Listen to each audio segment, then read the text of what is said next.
spacing tech solutions here over in Preston. A Starlink, customer wanted it on that property over there and he wanted two properties connecting. So what we've done to keep it off the house, see it up there, that's a little Annexe building.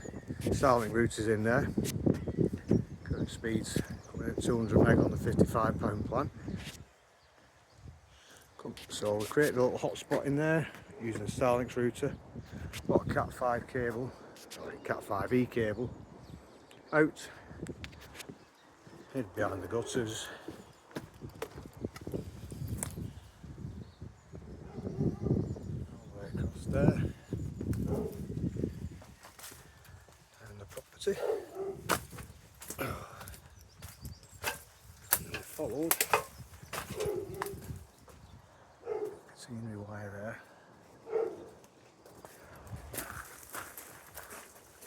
Got it into the main house, kind all that lot, and created a mesh system inside there.